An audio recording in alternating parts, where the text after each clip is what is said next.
Hey everyone, my name is Sean Cecil from the Oculus Institute, and today we're going to talk about balancing drive and caution.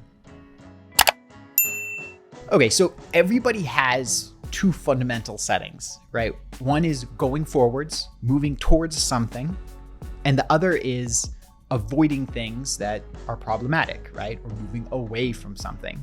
Right? And different people are oriented towards or away more than the other. But the question is, how do we balance these two in a way that's productive and gets us our goal? So the worst combination that I've seen is people obsess about safety on the near-term thing, and they're always trying to drive towards the far-term thing. So what that means is that they're daydreaming, they're thinking about how to move towards the thing they want, but it's way in the future and there's not an actionable path to get there. And then they're in analysis paralysis about every little decision in the near term, so nothing ever gets done. And so since nothing ever gets done, they never get any closer to their fantasy, and they're just stuck in a loop. What you want is you actually want to flip the timescales on that.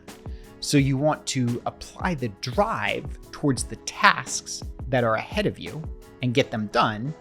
And then you want to apply the caution in a strategic sense, looking forward as you're creating the tasks that you're going to execute on. So what that means is now when you go to do the tasks, you know that you're doing the right tasks. You know that you're not wasting time on stuff that doesn't need to be wasted time on.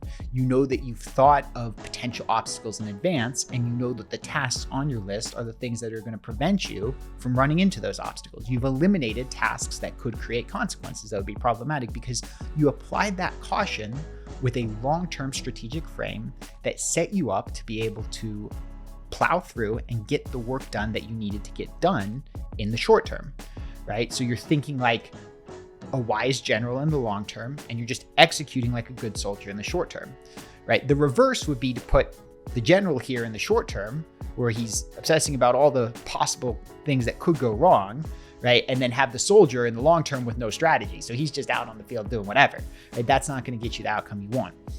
So again, when you look at the towards and away, you want to look at timescales, and you want to put your drive on the short-term timescale, and you want to put your caution on the long-term timescale.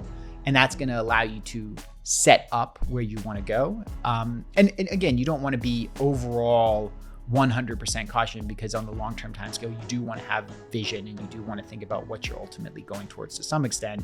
And likewise, on the short term, you don't want to be 100% drive, because if something comes up that obviously has the potential to be a problem, you do want to pay attention to it. But overall, you want to focus setting up your strategy and then giving yourself the room to execute it, rather than getting stuck in analysis paralysis and then daydreaming about the future on the back end. Hey everyone, I hope you enjoyed this video. If you found value here, or if there was something that resonated with you, then I'd encourage you to explore more and check out my free 5-video workshop series on how to figure out your next career step. All you have to do is go to www.oculusinstitute.com/next career step. It'll take you to the first video in the playlist. You can go through, watch all of them, and at the end, you'll know what's the next step for you to bring you to a career that's both fulfilling and financially prosperous. Have a wonderful day, and I'll see you on the other side.